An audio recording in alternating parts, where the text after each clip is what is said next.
Halo semuanya, Assalamualaikum warahmatullahi wabarakatuh. Welcome back to my channel. Kali ini kita akan membahas contoh soal keperawatan medical bedah part 2, yaitu khususnya sistem persarafan. Kita mulai soal yang pertama. Seorang wanita 23 tahun datang ke rumah sakit dengan keluhan sisi kanan wajahnya mengalami susah digerakkan, terasa baal, kelopak mata susah ditutup, bibir mencong ke sebelah kanan, akibatnya sulit makan atau menelan. Pasien mengatakan gejala tersebut terjadi tiba-tiba setelah pulang rekreasi di pantai. Tidak ada riwayat penyakit sebelumnya. Kedua anggota gerak atas dan bawah dalam keadaan normal. Kemungkinan penyakit apa yang sedang dialami oleh pasien tersebut? Apakah A. stroke, B. HNP, C. Bell's palsy, D. fraktur, atau E. SOL? Jawaban yang tepat adalah C. Bell's palsy. Jadi kita perhatikan di sini data bahwa sisi kanan wajah pasien itu susah digerakkan dan terasa baal, kemudian bibir mencong ke sebelah kanan, dan gejala tersebut tiba-tiba muncul, tidak ada riwayat penyakit sebelumnya, dan kita perhatikan bahwa kedua anggota gerak atas dan bawah pasien dalam keadaan normal, jadi tidak tepat kalau kita mengambil diagnosa stroke. Kemudian HNP pun tidak ada tanda gejala HNP seperti nyeri pada punggung atau pinggang menjalar ke kaki atau kesemutan. Kemudian tidak ada tanda-tanda fraktur, kemudian juga tidak ada tanda gejala SOL seperti nyeri kepala, muntah, dan sebagainya. Jadi yang tepat adalah C. Soal yang kedua, di sini soalnya sama dengan soal yang pertama, namun pertanyaannya adalah nervus apakah yang mengalami masalah pada pasien tersebut? Apakah opticus, B. trochlearis, C. hypoglosus, D. facialis, atau E. trigeminus? Jadi jawaban yang tepat adalah D. facialis. Jadi tadi datanya bahwa di sini pasien mengalami sisi kanan wajah susah digerakkan, bibir mencong ke sebelah kanan. Nah, jadi di sini otot wajah pasien yang bermasalah, di mana otot wajah tersebut dipersarafi oleh yang namanya nervus atau saraf facialis ya. Nah, opticus trochlearis ini adalah mempersarafi mata, kemudian hypoglosus mempersarafi lidah, kemudian trigeminus mempersarafi sensasi sensori dan motorik maksila dan mandibula. Soal yang ketiga, seorang pasien perempuan usia 63 tahun dirawat dengan keluhan saat bangun tiba-tiba tidak dapat menggerakkan kaki dan tangan kirinya dan sulit berbicara. Kesadaran kompos mentis, tekanan darah 160/90, nadi 82 kali per menit, suhu 37 derajat Celcius, respirasi 22 kali per menit. Pasien mengalami riwayat hipertensi dan hiperkolesterol sejak 5 tahun yang lalu. Pasien didiagnosa mengalami stroke infark. Apakah prioritas masalah keperawatan pada pasien tersebut? A. Gangguan komunikasi verbal, B. Gangguan mobilitas fisik, C. Risiko kerusakan integritas kulit, D. Gangguan perfusi cerebral, atau E. Defisit perawatan diri. Jawaban yang tepat adalah B. Gangguan mobilitas fisik. Jadi kita perhatikan data fokus di sini bahwa pasien mengeluhkan bahwa ia tidak dapat menggerakkan kaki dan tangan kirinya ya. Nah, jadi di sini walaupun ada keluhan lain itu sulit berbicara, namun yang kita prioritaskan ya di sini prioritas masalahnya adalah pada mobilitas fisiknya. Soal yang keempat, seorang laki-laki usia 64 tahun dirawat di rumah sakit dengan kesadaran menurun hari pertama.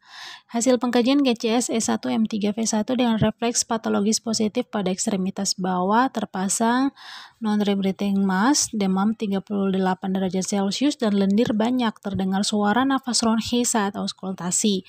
Menurut keluarga, pasien riwayat non-hemorrhagic stroke ya, jadi ada riwayat stroke sejak setahun lalu dan hingga saat ini tidak dapat menggerakkan sisi kiri tubuhnya.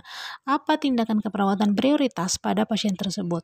Apakah melakukan kompres hangat, B. melatih rom pasif, C. melakukan suction, D. kolaborasi pemberian obat, E. mengkaji kesadaran pasien?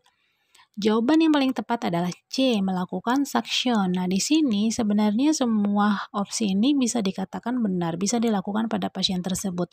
Namun jangan lupa kita perhatikan pertanyaan yang ditanyakan adalah tindakan yang prioritas. Jadi tindakan prioritas ini adalah yang menangani masalah utama. Apa sih masalah utamanya? Di sini ternyata ada lendir banyak, kemudian suara nafas ronchi.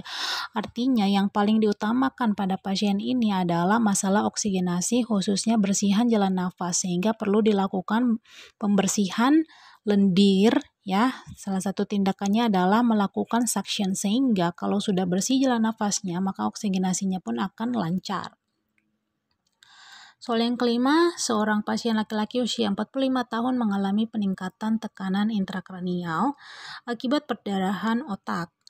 Nah, pasien mengalami jatuh saat memasang atap rumah ya. Kemudian kepalanya membentur batu. Pasien tampak gelisah, muntah menyembur sekali dan mengatakan kepalanya sangat sakit. Tekanan darah 170/85. Kemudian nadi 88, suhu 36,5, kemudian respirasi 24 kali per menit. Dokter memberikan advice untuk pemasangan infus NaCl 0,9% dan pemberian manitol 4 kali 100 ml. Apa fungsi pemberian manitol pada pasien tersebut? Apakah A membantu menurunkan tekanan darah, B membantu mengurangi rasa nyeri, C membantu menurunkan tekanan intrakranial akibat pembengkakan otak, D membantu menurunkan frekuensi muntah, atau E menenangkan pasien. Jawaban yang tepat adalah C. Jadi manitol ini diberikan pada pasien untuk mengurangi adanya edema cerebri atau kelebihan cairan atau pembengkakan cerebri atau otak. Jadi cairan manitol ini kerjanya dia menarik cairan dari sel otak menuju ke intravaskuler ya. Jadi tadi udem di otak itu akan ditarik ya, cairan dari sel otak yang udem itu menuju ke intravaskuler di dalam pembuluh darah sehingga menurunkan tekanan intrakranial akibat pembengkakan otak tersebut. Jadi manitol ini sifatnya adalah diuretik. Nah, sebelum lanjut saya ajak kembali teman-teman untuk klik subscribe dan aktifkan tanda lonceng notifikasi ya.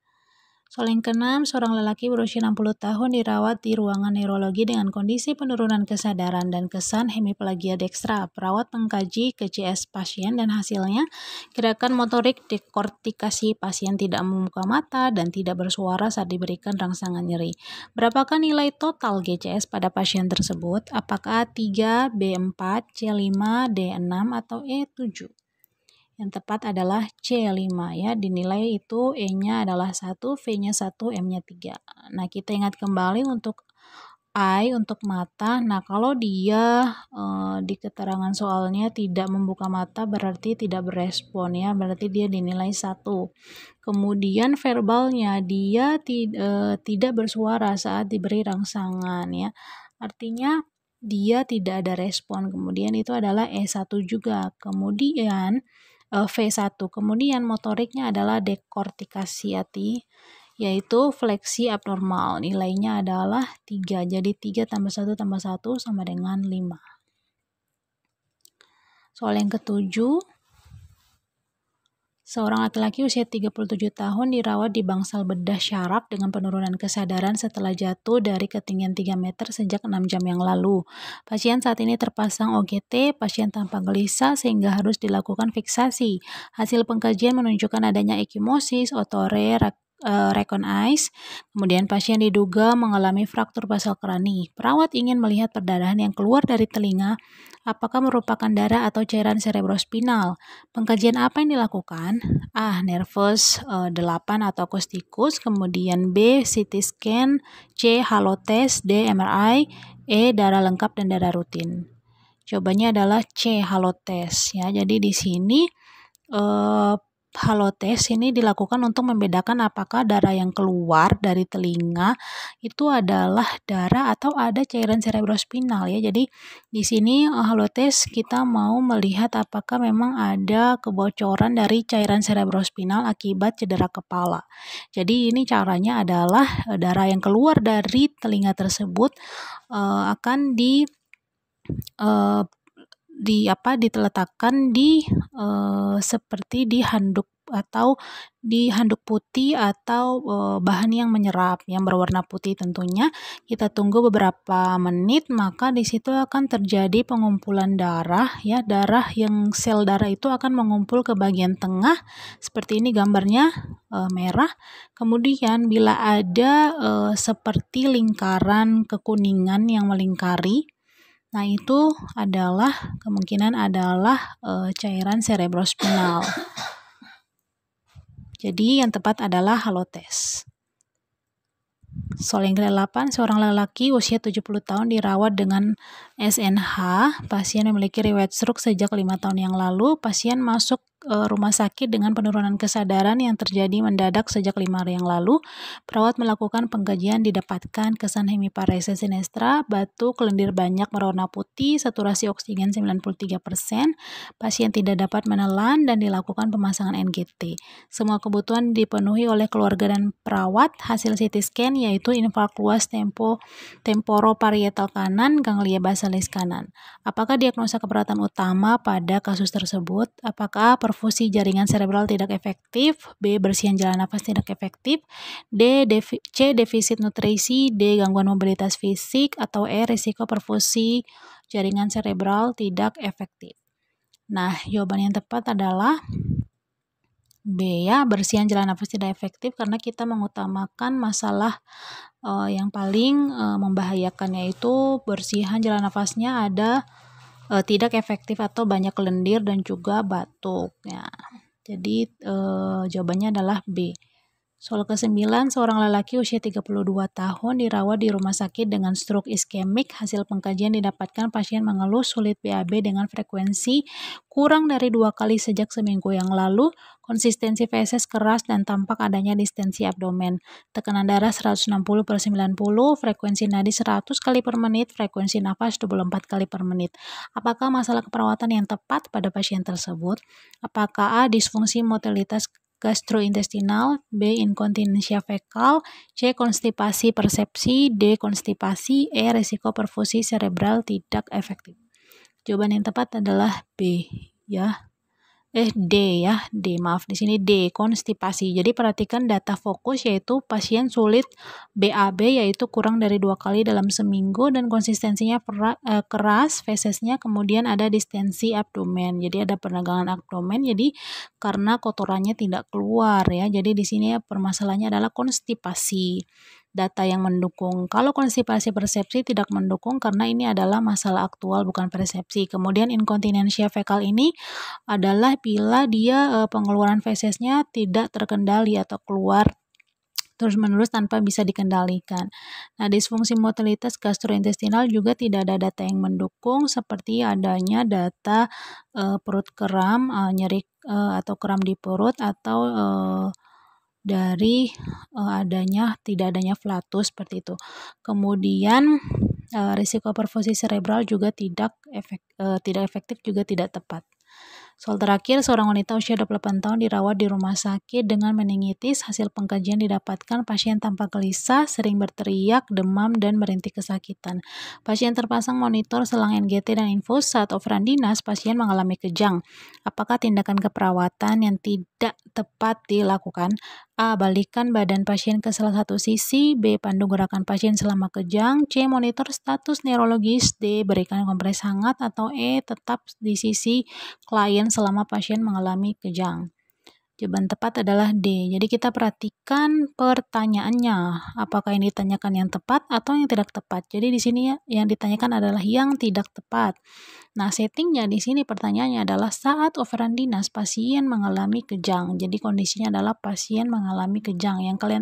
Yang perlu dilakukan apa dan yang tidak termasuk dilakukan apa. Jadi pasien kejang ini penanganannya tentu saja kita balikan pasien ke salah satu sisi untuk mencegah risiko aspirasi. Kemudian pandu gerakan pasien selama kejang ini adalah kita memantau gerakan pasien selama kejang, kemudian monitor status neurologis atau kesadaran ini juga perlu dilakukan dan juga tetap di sisi klien selama kejang karena kita sambil memantau jangan sampai terjadi perburukan atau ada dibutuhkan tindak lebih lanjut. Jadi untuk kompres hangat ini yang tidak tepat dilakukan untuk penanganan pasien kejang. Oke, sekian pembahasan kita kali ini. Jangan lupa subscribe dan share ke teman-teman yang membutuhkan. Terima kasih. Wassalamualaikum warahmatullahi wabarakatuh.